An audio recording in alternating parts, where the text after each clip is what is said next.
A partir de este momento comienza Marxianos. Para compartir sus pensamientos galácticos quedan con ustedes Carlos Amir González, Daniel Vanina Croco y Luis Daniel Maceda.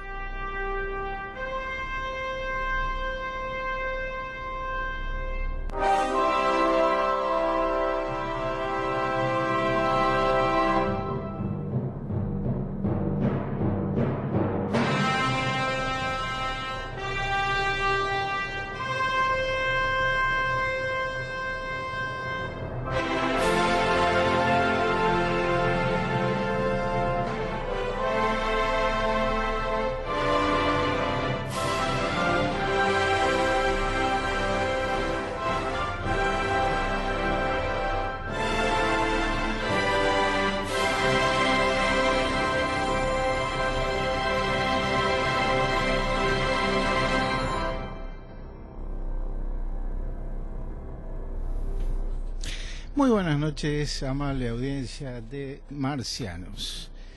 Bienvenidos a esta estival noche, sin lugar a dudas un calor sofocante. Y bueno, acá subiendo las escalinatas de la 36, algunos, otros, el viejo ascensor que aún resiste. Este edificio, ¿cuántos años tendrá? Dígamelo con los dedos, varias décadas, no sabe. Nuestro comandante de la nave espacial no conoce en sí la fecha de fundación del edificio.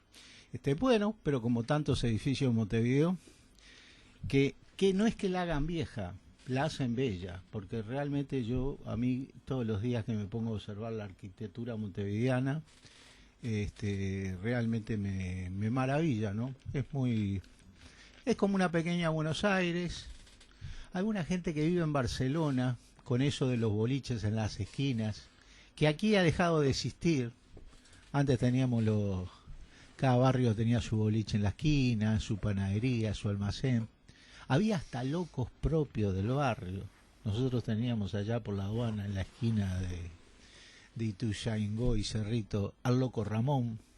Loco Ramón solía decir algo tan incoherente como "fuera yanquis tupamaros". Fue yanquis tupamaros, era algo de incoherencia. Es una buena introducción para el tema de hoy. Es una buena introducción. Excelente introducción. Dice José Luis. Bueno, un gran saludo a toda la comunidad de familias y trabajadores metalúrgicos que hoy están cumpliendo su día. Hoy es el día del metalúrgico. Entre otras cosas que tenemos, bueno, eje temático que después que ya hemos saludado a Leo Pereira, comandante de la nave, buen aterrizaje de la misma, como siempre, aquí en la esquina de Ejido y 18 de julio. Y entonces le damos paso a Carolina Reyes para que anuncie al invitado de la mesa, al invitado del día y a la tripulación habitual, si es que la misma está completa. No sé, eso lo ve usted, Carolina. Muy buenas tardes, noches para toda la tripulación, para los compañeros marxianos, también para Leo Pereira en control. Estrenando espacio y horario, porque la semana pasada yo no estuve, ustedes sí lo hicieron y yo no, falté con aviso. Pero bueno, contenta de estrenar nuevo día y horario. Varios estuvieron llorando aquí. Me imagino. Sí, sí. Me imagino que la sí. Extrañando mi presencia. Sin duda, sin duda. Bueno, y el día de hoy contamos con una grata visita. Nos está acompañando el señor José Antonio Vera, que es un periodista de varios medios de prensa latina, reporteros desde África, Medio Oriente, Europa, también de Uruguay en el semanario Brecha y otros. También tuvo inicios linotipistas del diario El Popular y hoy en día está en Radio Fe y Alegría, conduce Nuevo Paraguay y es también corresponsal de nuestra casa, la CX36 Radio Centenario. Muy bienvenido, José Antonio Vera. Muchas gracias y mucha generosidad en tu presentación. Te respondo diciendo que me sorprende gratamente, porque como tenés una voz muy sensual, es impactante tu físico, y en este momento estoy muy estimulado para participar en este programa. Bueno, muchas gracias. ¿No te enojas, no? Pues yo no me enojo para nada, al contrario. Porque yo veo Carolina Reyes es nuestra tarjeta de presentación, pero tenemos que tener cuidado los días los días, el que pasó hace poco, el día de la mujer y muchas cosas más. O sea, el feminismo nos viene prohibiendo ser galantes a los hombres. Sí, yo me enteré una vez y le dije un día a Beatriz que me Sí. pareció una barbaridad, y ella me dijo que era totalmente lógico. Ajá. Entrar a una oficina o a una área de trabajo y decirle hola linda es acoso. Yo me pregunto, ¿ese tema no tendrá que ver con el tema de hoy? Hoy está re vinculante, Luis, re vinculante. Bueno, yo ¿y pienso tiene y- algo que ver, pero por la contraria, ¿no? Por la Porque contraria. la ultraderecha es antifeminista. Ajá. Bueno, bien, es una lectura. Vamos Carolina a anunciar Reyes el tema, entonces. no terminó de hacer la presentación. No, ¿De tripulación cómo estamos? No, de tripulación estamos ¿Quiénes nos bien. hacemos Luis completo? Maceda, Daniel, Carlos y nuestro invitado, Daniel Pereira, Leo Pereira, perdón, que ya lo En los nombré. controles. Y quien les habla, Carolina Reyes. Estamos tutti quanti. Y quiero responder respecto a los halagos. Ujú. Creo que no deben ser mal vistos, depende del contexto que uno lo exprese. Porque si lo miramos desde el enfoque feminista, las mujeres también halagamos a otras mujeres. Buen día, bella, hola, linda. Y eso no significa nada malo. Mira. Entonces, Qué bueno, Carol. hay que saber ver desde qué contexto uno lo dice, y siempre las lindas palabras son bienvenidas. Así que, desde ese punto de vista, yo lo tomo muy bien y agradezco mucho. Yo debo Es un confesar, 8 de marzo, disculpa Luis, es un 8 de marzo en el cual yo creo que cantidad de cosas se han animado a explotar. Yo estoy mirando mucho los medios españoles y realmente hay un ida y vuelta de las respuestas de mujeres que se consideran feministas, pero dicen, entre otras, el artículo que les mandé la vez pasada de una mujer que se considera feminista científica y no quiere ser feminista homogénica, como dice que hay algunas que pretenden serlo. Entonces ¿No será hegemónica? esto está hegemónica, esto está disparado, esto ahora está disparado. Sí, las ya feministas no hay- de verdad dicen que eso es una movida de la ultraderecha mundial para cuestionar el feminismo. Ahora muchos A que mí lo que me cuestionan rechina es que se el- digan feministas científicas. Ahora, fíjese que usted dice las feministas de derecha, que yo creo que sí que las hay. Pero resulta que los que dicen, hay muchos que dicen que el feminismo hegemónico, el de más vieja data, tiene varias contrapartes que son financiadas y asesoradas por muchos personajes que devienen del imperialismo, entre otros y fundamentalmente Soros. Soros es uno de los que apoya A mí, más no, los yo temas de la no sé diversidad. nada, pero a mí me suena un bolazo. No es ningún bolazo, Vanina. Hay infinidad de materiales. Usted está atrasado en la lectura Pero de un esos bolazo es la materiales. afirmación de que Soros tiene algo que ver con el feminismo. No, que financia movimientos del feminismo. Me parece que no debe ser así. Es así, Vanina, es así. Hay materiales, hay documentos. Pero hay al documentos que de respecto. repente son fake news. apócrifos. Los que he leído hasta el momento me parece que no. Si usted tiene otro fundamento por otra vía, no, yo voy a es hacer la una- primera vez que oigo eso de Yo ya lo Soros había y oído. el feminismo. Yo ya lo había oído. No. Yo voy a hacer una confesión de parte con respecto a Carolina. Antes de que empezara el programa yo le mandé un poema. Siguiendo en la, Aclare, línea por favor. En la línea de José Aclare, Antonio. Luis. Le mandé un poema antes de empezar el programa para que lo leyera al aire. ujú, Y que tiene que ver, ¿saben con qué? Con el tema de hoy. ¿Cuál es el tema de hoy, Carolina?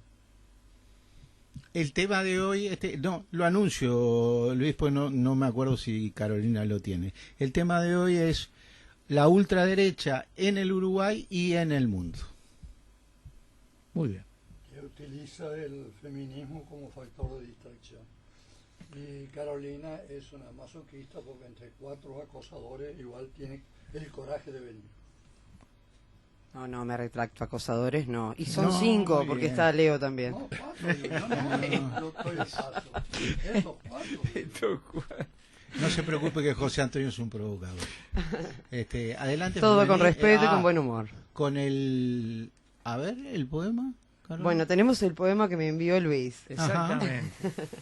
Todo legal, Sí, totalmente. Y bueno, dice así, poema de Armando Tejada Gómez. Como el mundo es redondo, se aconseja no situarse a la izquierda de la izquierda, pues por esa pendiente el distraído suele quedar de pronto a la derecha. Se han dado casos, se repiten en tantos tiempos de confusa urgencia, que el que quiere cambiar la flor de mano debe ejercer la ciencia y la paciencia, pero no en breves raptos o relámpagos, ni a palos con el águila agorera, tampoco en conversadas salamancas de sexo y saxo y de pilosa niebla. Esas raras maneras de hartazgo suelen ser distracciones pasajeras, síntoma tipo de que el ocio endémico sustituye la historia por la histeria. Hay que ser consecuente con la furia, escoger entre el viento o la veleta. Muy bien, Carolina. Muy bien, muy lindo. Daniel Vanina va a tener que empezar con el eje temático del día de la fecha. La ultraderecha en el mundo, porque parece que empezar por el mundo y terminar con Uruguay. Bien. Porque nosotros somos una brizna de historia en el mundo. Hay dos momentos claves en la historia de la humanidad donde la ultraderecha se expresa en toda su forma. El nazifascismo de 1920 y, increíblemente, la ultraderecha actual del 2020. Es de 100 años. Hay una frase que lo dijo Gramsci, es que todo fascismo empieza por una revolución fallida. Yo creo que algo de eso hay, pero más que por una revolución yo diría por algo más, por un fracaso revolucionario, por un fracaso de cambio, por un fracaso de la alternativa, de otra alternativa. Entonces, ¿qué es lo que fracasó en 1920 y qué es lo que está fracasando en el 2020? Eso sería la línea temática que nosotros pretendemos ver. En 1920 hay dos países que son los centrales, es Alemania y Italia. Italia es más sencillo porque es una ultraderecha que nace como respuesta a una situación muy peculiar que fueron el bienio rojo, que se le llamó, 1919 y 1920.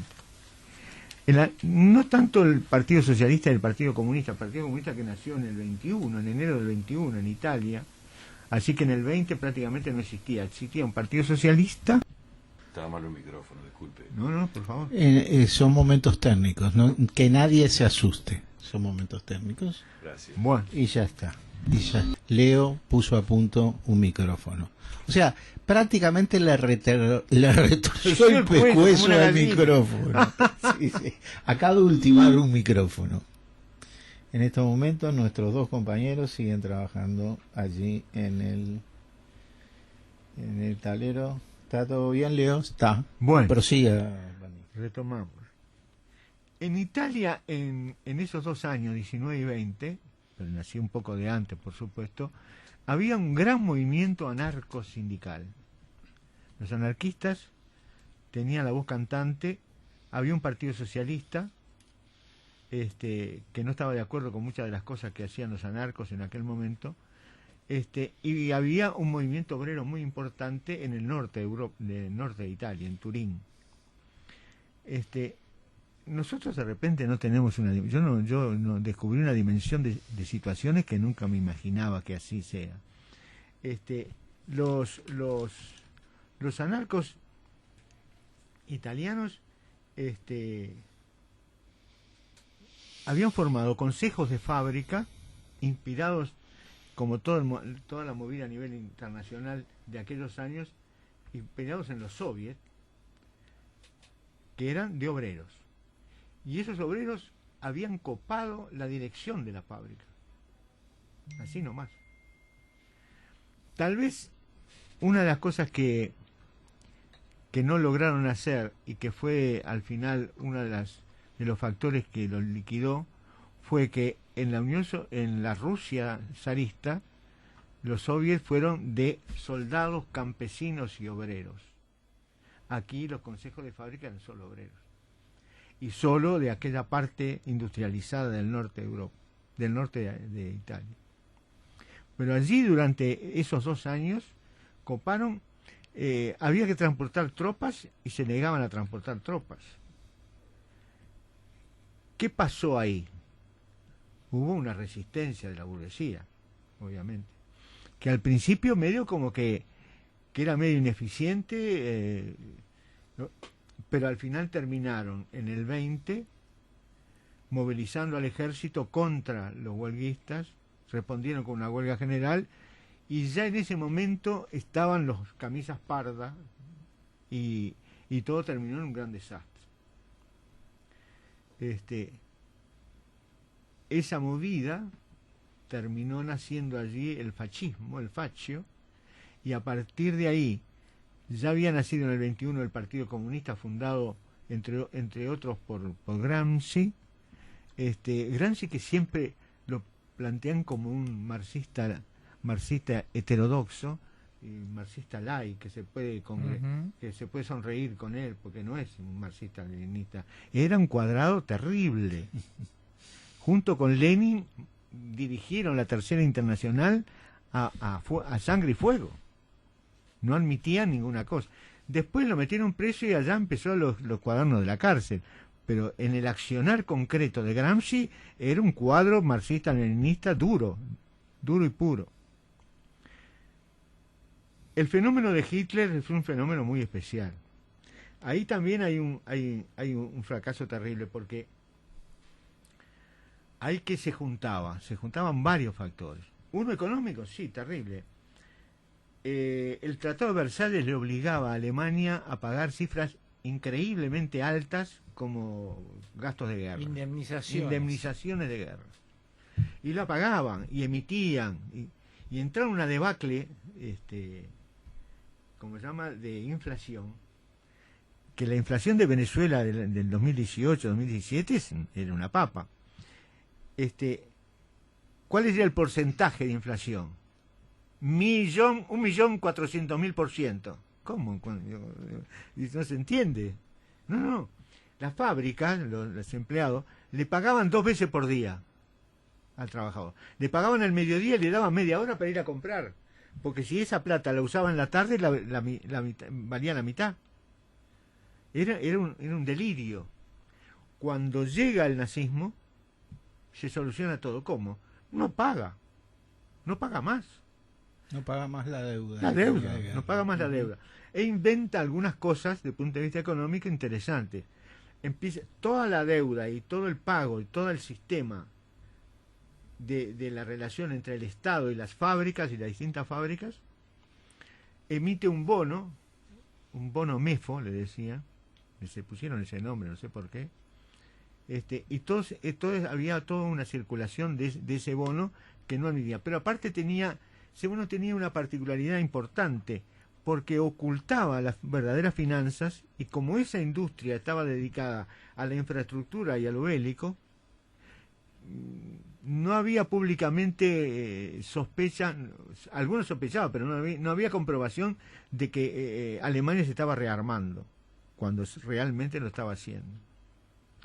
Entonces, rápidamente Alemania sale de esa inflación, pero ya estamos hablando del año 30, 31, 32, 33, cuando estaba el Führer en el poder.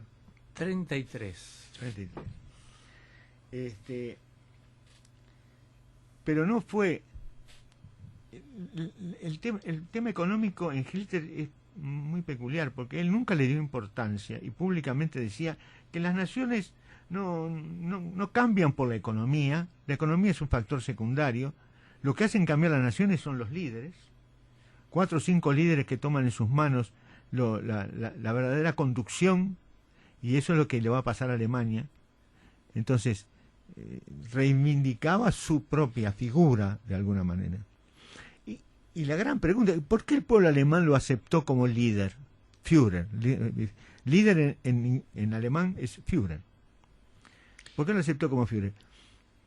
Bueno, la única explicación que yo tengo por ahí es la de el miedo a la libertad de Fromm, ese filósofo, psicólogo, marxista, que escribió El miedo a la libertad, que es un clásico de la literatura política, psicológica y filosófica del mundo, que hace venir a Lutero a explicar por qué tendrá que ver Lutero con que hace 200 años atrás, pero Lutero lo que logra cuando plantea el cuestionamiento a la Iglesia Católica, hace todo un cuestionamiento a esa intermediación de la Iglesia para la salvación, y pide una relación directa de los creyentes con Dios, que sea mucho más real, mucho más auténtica. Y lo era, pero también era mucho más difícil de llevar adelante, porque estaba uno con el Señor, sin ningún auxilio de una iglesia que nos proporciona alguna forma de llegar, algún alivio, aunque sea comprándolo. Entonces, se exacerbó una relación sadomasoquista en el pueblo alemán, que terminó metido adentro de un sistema al cual creía a pies juntillas. Es decir, los nazis no eran una manga de hijos de la madre que mataban gente, no, llevaban adelante una política que estaban absolutamente convencidos. Yo siempre pongo el mismo ejemplo, la familia Goebbels, que mata a sus 6 hijos y se matan ellos porque se inmolan.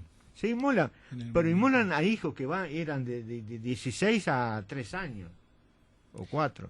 Yo le pido estos 5 minutos antes de que finalice la primera media hora. ¿Cómo no? Después de su introducción en esto que es esa Alemania concreta de la posguerra, de la Segunda Guerra Mundial, donde ocurrieron muchos hechos anteriores a que llegara el fascismo tipo hitleriano, inclusive hasta las posibilidades, como decía usted al principio, que decía este hombre italiano Gramsci, que una contrarrevolución, que es una revolución de derecha, se produce en momentos en los cuales fracasa una revolución de izquierda. Entonces está muy bien puesto en el contexto de tiempo. Y le damos a Luis la palabra para que también nos haga una introducción sobre el tema. Bueno, a mí me gustaría situarme un poco en la mitad del, ¿no? Porque decía Daniel, 1920-2020. Bueno, yo me voy a situar en la década del 80, ¿verdad? Yo me acuerdo, estoy mirando la foto de Germán Araujo, el retrato que tenemos acá, y me voy a referir a la Guerra de las Malvinas, que fue un hecho que sacudió a América Latina. Me acuerdo de una expresión de Germán Araujo que decía: la Guerra de las Malvinas, en la Guerra de las Malvinas alguien pateó el tablero y se desparramó todo, ¿verdad? ¿Por qué? Porque una dictadura neofascista, como fue la dictadura argentina, genocida, tomó un tema, digamos, que tenía raigambre en la historia de la Argentina y también en la izquierda. Yo me acuerdo de discursos de Che Guevara donde decía: dejemos de llamar Falkland a las Malvinas que nos robaron los ingleses y digámosle su verdadero nombre, Islas Malvinas. Eso lo decía el Che en la década del 60. Entonces, ¿Qué sucede ahí? Sucede un hecho contradictorio. Por eso decía Araujo, alguien pateó el tablero, porque los tipos más criminales, más sanguinarios de América Latina hicieron una jugada política en la cual se desacomodó digamos la posición de la izquierda. Y la izquierda latinoamericana, la que sobrevivía en nuestro país y en otros países, y hasta en Cuba, miró con simpatía.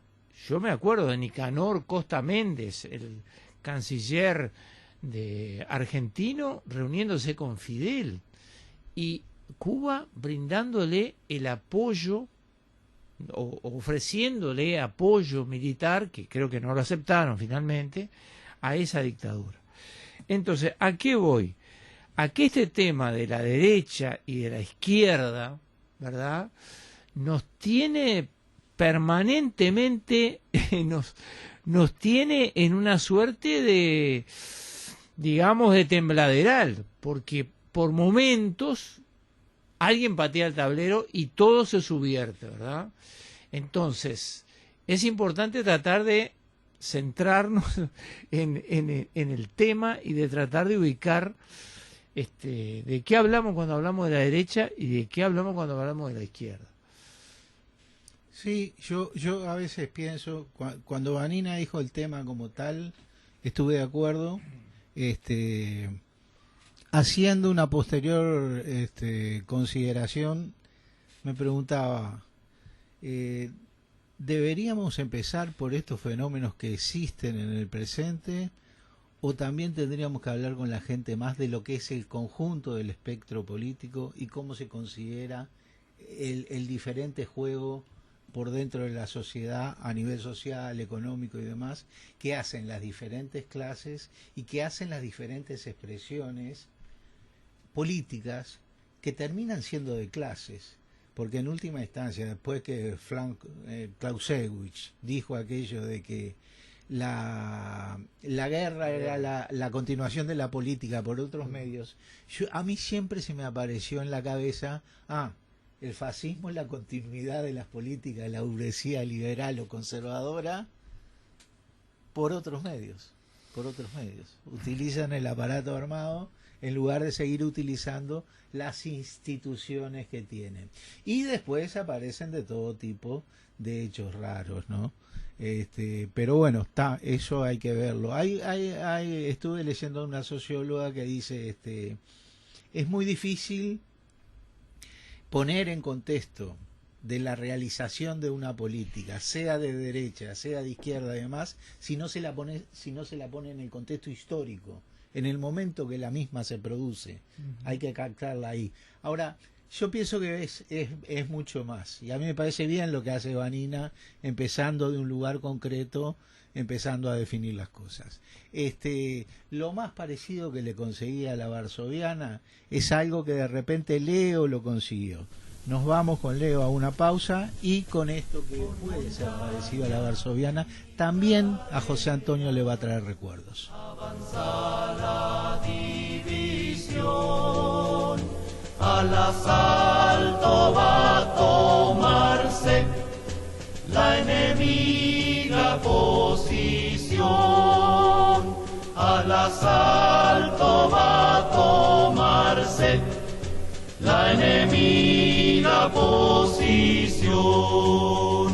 Rojo el bosque de banderas, en la marcha rumbo al sur, son los obreros en armas, partisanos del amor, son los obreros en armas, partisanos del amor.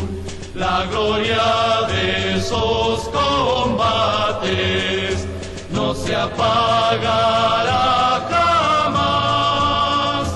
Adelante, camaradas, los echaremos al mar.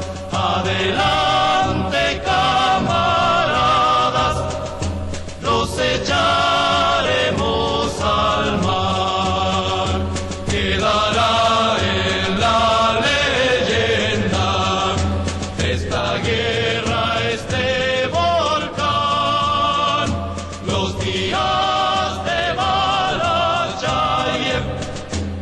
los soldados del Soviet, los días de Malachayev, los soldados del Soviet, se acabaron los bandidos, se acabó la intervención, nuestra marcha ha terminado, viva la revolución, nuestra marcha ha terminado, viva la revolución.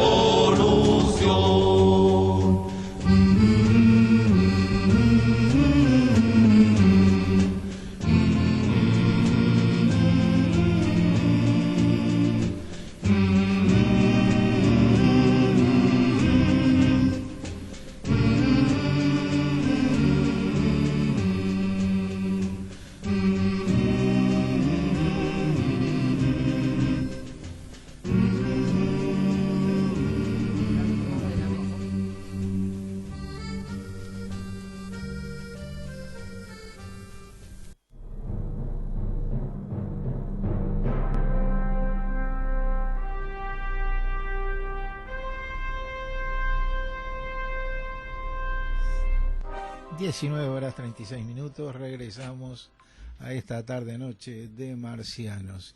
¿Le puede comunicar nuestras... Bueno, desde la nave marciana le puede dar nuestras pistas de comunicación a nuestros oyentes, Carolina? Por supuesto que sí. Las líneas de comunicación son a través de WhatsApp por el 098-190-384. También con la línea fija 2903-0302 y 2903-0304. Y también se pueden comunicar a través de Twitter, @marxianos_t.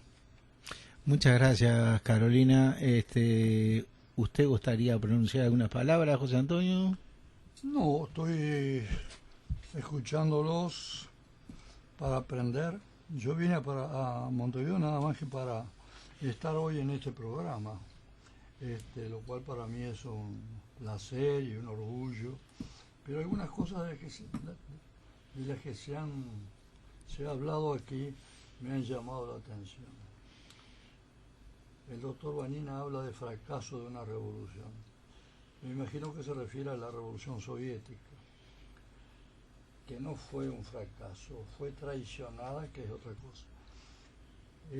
Luis habla de Malvinas y dice que hay una confusión respecto a la motivación del despotismo militar empresarial de la Argentina. Yo creo que fue un intento utilizado por el régimen para evitar el descrédito acelerado que tenían.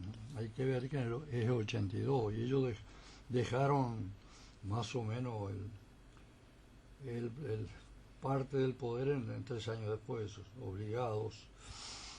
Y después hay otro tema que es el de Soros al principio. Hay infinidad de pruebas, no de una sola fuente, que Soros está financiando cantidad de ONG. Las ONG se han ido descomponiendo moralmente en forma inquietante en el mundo, y dentro de ellas, la USAID es una de las fuentes que financian las ONG, y dentro de ellas hay gente que, bueno, explota factores de distracción, como el del feminismo y otras cosas. Soros es el hombre que está manejando la red de ONG en el mundo. Y él se dedicó a eso, Billy, los otros a otra cosa, eso, pero se han repartido el poder los grandes magnates de la piratería moderna. Entonces eso, me parece que es bueno aclarar esas cosas, ¿no? Es decir, lo de Soros yo creo que está clarísimo, y un aporte muy interesante de Daniel es el asunto de definir el papel de Gramsci.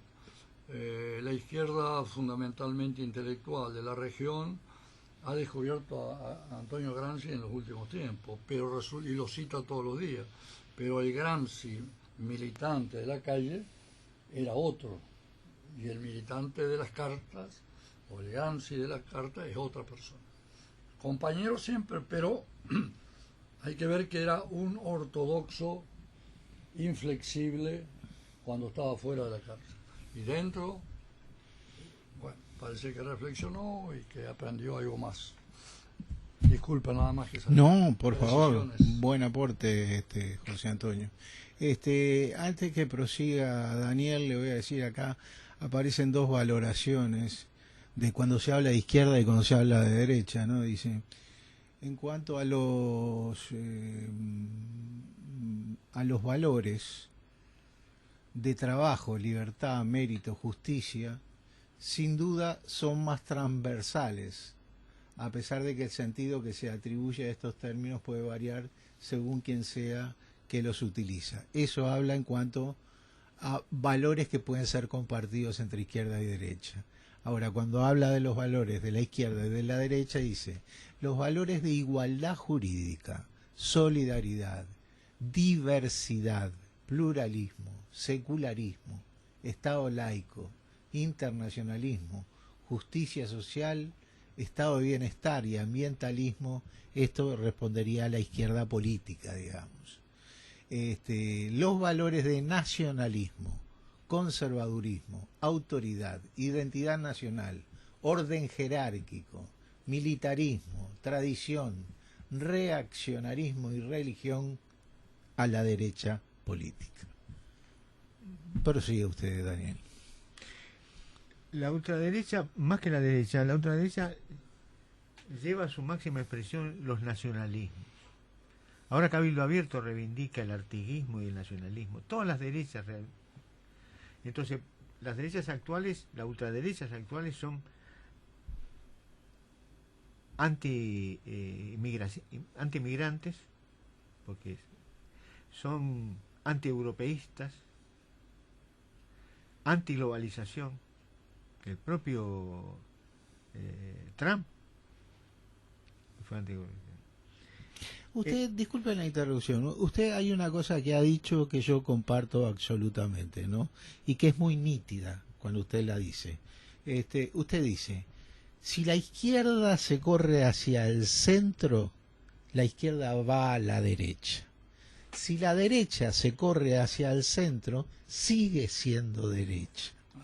¿Por qué la importancia entonces, Daniel, de definir una diferencia entre derecha y ultraderecha o los otros sectores que van de la derecha al centro inclusive y siguen siendo derecha? No, los que niegan la derecha y la izquierda, hay una onda de negar, no, la derecha y la izquierda es una categoría perimida, que no sé, son de derecha. Son de derecha. La socialdemocracia también la niega. La socialdemocracia es una categoría muy especial. ¿Hay algún socialdemócrata que se dice socialdemócrata que es socialdemócrata? Pero la derecha se dice socialdemócrata cuando quiere taparse como derecha. La izquierda nunca quiere ser socialdemócrata, aunque sea socialdemócrata. La derecha bautiza a la socialdemocracia como ultraizquierda. Ahora, dicen los comunistas de Podemos. Comunistas de Podemos. Ellos saben, algunos de ellos saben que están mintiendo, que no es social, que no es de ultraizquierda Podemos, ni Syriza en Grecia, ni el Frente Amplio en Uruguay. Pero dice, los sectores más radicales del Frente, entonces engloba al MPP, al Partido Comunista, al Partido Socialista. Eso hacia la opinión pública. Pero eso es hacia afuera. ¿Qué juego hace? ¿Qué resultados trae? En el Uruguay, no sé si en el resto del mundo es tan intenso, pero en el Uruguay lo que predomina es lo que está en el centro está bien. Hay un centrismo. ¿Por qué? Porque solo los que no quieren dialogar, los que no quieren compartir un centro, como si el centro fuera un lugar donde izquierda y derecha confluyen y entonces ahí nos ponemos de acuerdo. Y hay una situación de armonía, de diálogo, Claro, de conciliación. que es como debemos ser, es el deber ser del político, casi. La búsqueda. Mm. El otro día, ¿a quién oí? A Rubio, de la Vertiente, compañero de la Vertiente. Enrique Rubio, Enrique sí. Rubio. Lo estuve viendo el reportaje. Sí. El reportaje, ¿lo viste? Ah, sí, y ahí lo vi. decía claramente que quería que el partido se jugaba, los que iban a ganar eran los que ganaban en el centro del cosa. Y están preocupados por el centro. Y que Yamandú es el mejor candidato para ganar el centro del cosa. Ujú. Y eso es una preocupación. La expresión máxima del nacionalismo es Hitler, es el nazismo, porque le da una inflexión de ultranacionalismo y termina hablando de la raza superior. ¿No? Está claro. Pero hay en todos lados, en todos los nacionalismos, en el resto de Europa, hoy, ahí se marca en Hungría, en Suecia. Y hay otra cosa que... Y como Ser siga dando el ejemplo de acá, digo, Manini es la ultraderecha. ¿Y qué pasaría? ¿En qué se explicaría esto? ¿Cómo? ¿En qué se explicaría que Manini No, es una la forma ultraderecha? de posicionarse frente a la realidad de la ultraderecha. También la uruguaya. La uruguaya es un poco peculiar en la medida que no se emparenta directamente con los nazis. Pero si uno rasca y mira fotos antiguas y ve de cosas, aparecen militantes. Y no tan antigua, si uno lo ve a Romanelli, que lo tuvo cara a cara en el penal de Libertad, claro, se da cuenta que... Pero Romanelli no anda con la esvástica colgada. Ahora no. Ahora no. En Europa se estila que sí. Sí, sí, claro. Se estila que sí. La primer ministro croata, que en el campeonato de fútbol anterior, el campeonato del mundo anterior, que salió segunda, a Croacia perdió con Francia, en el vestuario, la primer ministro cantaba junto con los jugadores el himno croata de Ante Pavelic, que era el nazi, que era peor que Hitler, porque era más sádico que Hitler. Se cuentan que todas las mañanas le traían los ojos de los judíos que habían matado el día anterior para comprobar que habían matado bastantes judíos. Y él no se los comía, él le daba el visto bueno al coso. Y el periodista que lo cuenta dice, me parecían que eran como ostras, pero después me di cuenta que eran ojos de judíos. Y ese es el odio asqueante. Porque uno de los componentes que tiene el coso es el odio. El odio es un componente milenario de las políticas de los estados, de Roma, del cristianismo, del feudalismo, de cosas, y que se exacerba en el capitalismo, porque todo en el capitalismo es más sofisticado. Entonces, cada ultraderecha tiene sus cosas. Uno de los odios más generalizados hoy en día es el Islam. Se lo tiene bien ganado también, con atentados, matando gente, decapitando gente frente a la televisión, una serie de cosas, haciendo atentados genocidas, el 11 de septiembre, ¿cómo se llama? Allá en España, los ferrocarriles, en Francia también. Pero ese es un odio que es una novedad histórica. La importancia del Islam en el capitalismo es que arranca por allá por el 79 con el Ayatollah y que sigue en el Irak, en la guerra, Afganistán, atentados, Yemen, talibanes, la vuelta a los talibanes. Está en el centro del problema, está el Islam. Vamos a tenerle anuncio, Daniel, a Elías, a Rubén Elías, que es muy amigo de José Antonio acá. Lo vamos a tener el martes que viene. Ajá. Entonces, gran defensor de la causa palestina y gran conocedor, yo creo, de la región. A mí me estuvo explicando en algún momento el significado del panarabismo, del panislamismo, y entonces por allí la cosa. Me pide Luis la palabra. Sí, yo volviendo al tema, ¿no? Volviendo a nuestro leitmotiv.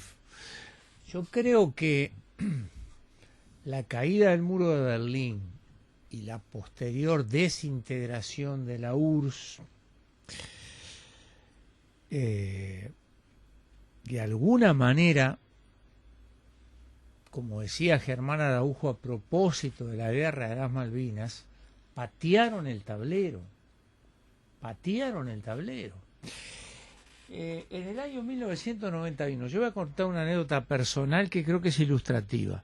En el año 1991, junio, julio, hubo una serie de, digamos, de definiciones de Mikhail Gorbachev a nivel del Comité Central del Partido Comunista, donde planteaba un programa socialdemócrata que fue resistido por algunos, finalmente votado, pero como que ahí se había gestado un movimiento en contra, digamos, con la intención de desplazarlo a Gorbachev, porque había algunos dirigentes que decían, bueno, se está dando vuelta al trole, o sea, la revolución está en peligro si sigue este hombre.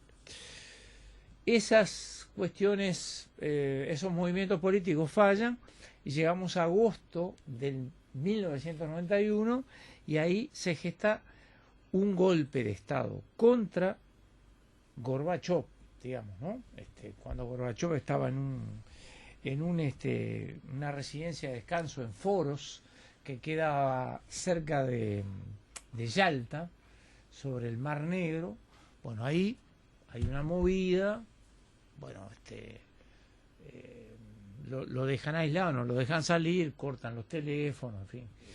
Y el 18 de agosto empieza la movida esa, hay un grupo que toma el comité estatal, se crea un comité estatal que toma las riendas o tomaría las riendas del Estado, se corta la radio, la televisión, hay desplazamiento de tropas, los tanques que llegan a Moscú, y el 21 de agosto creo que ahí interviene Yeltsin, ¿no?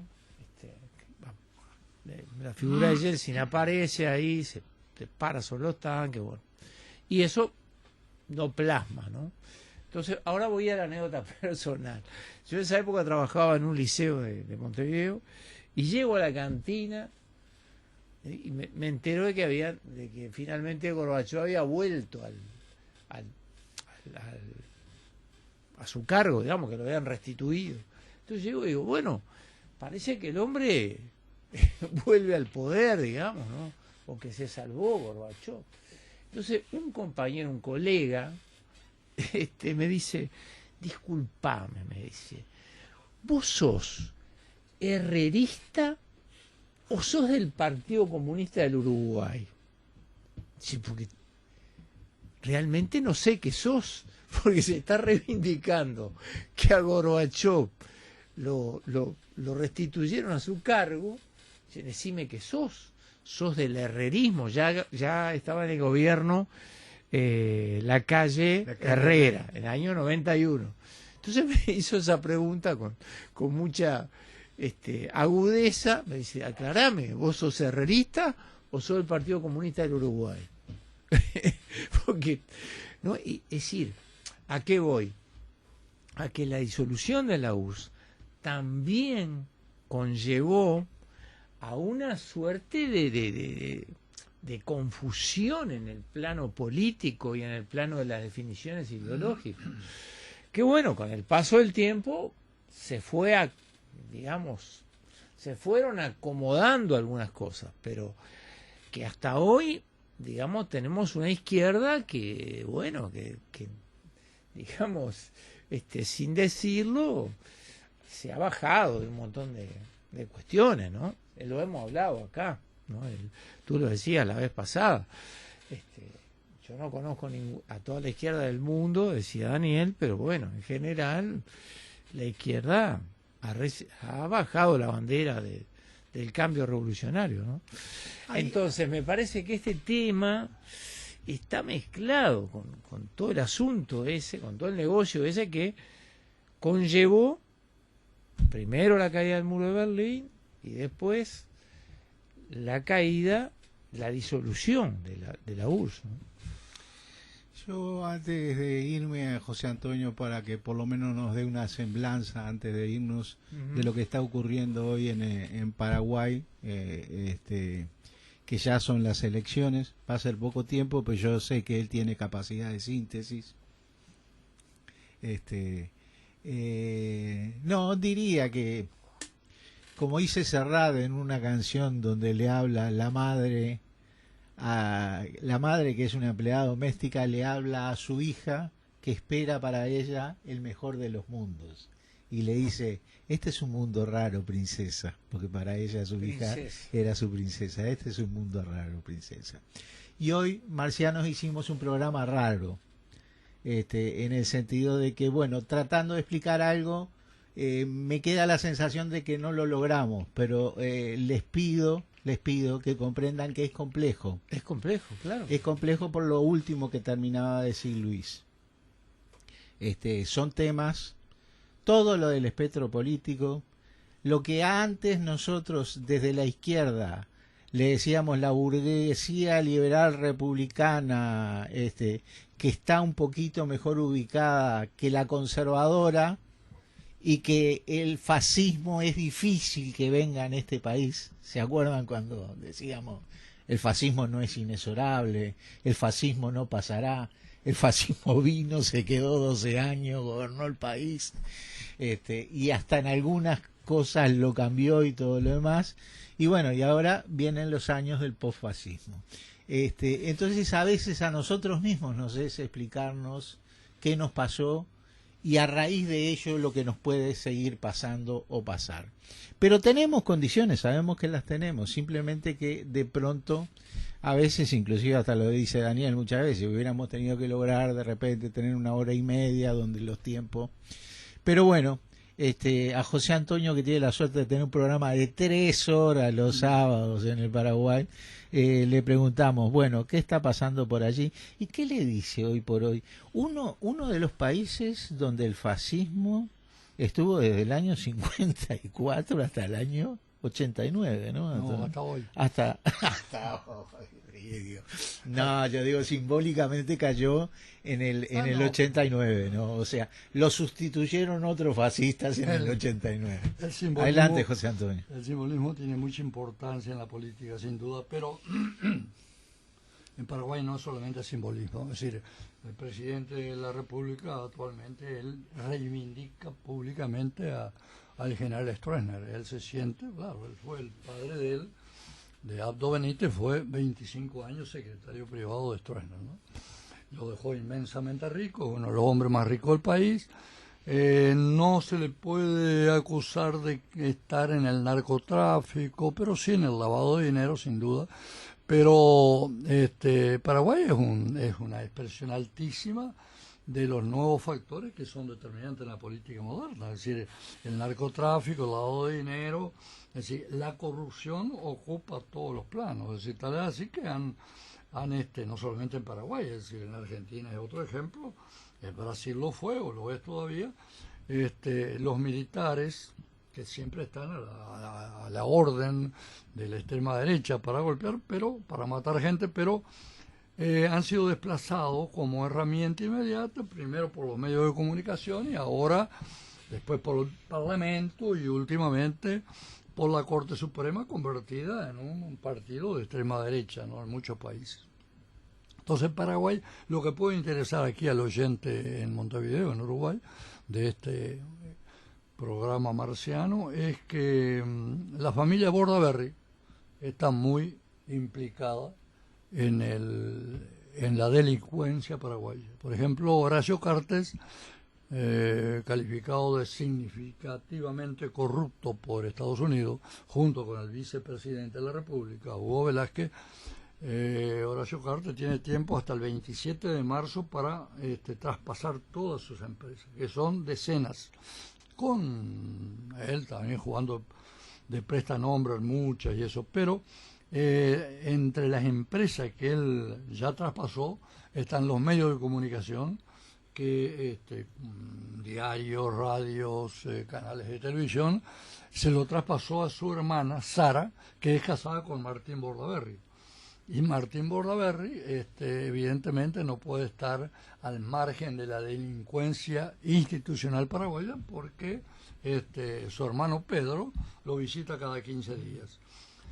Entonces, evidentemente, Paraguay el 30 de abril tendrá elecciones presidenciales y 3 candidatos: el oficialista, un hombre de Cartes, de Horacio Cartes, y hay 2, Efraín Alegre, que participó en el golpe contra Fernando Lugos como presidente del Partido Liberal en el 2012,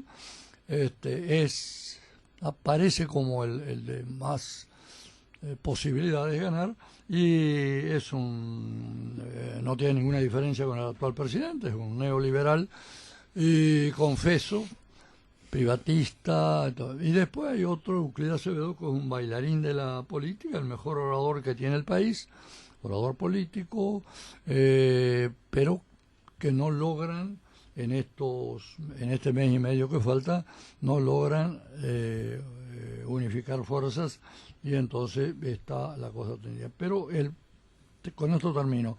El primer elector en Paraguay y el primer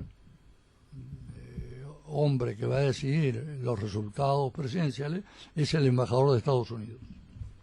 José Antonio Vera, periodista internacional.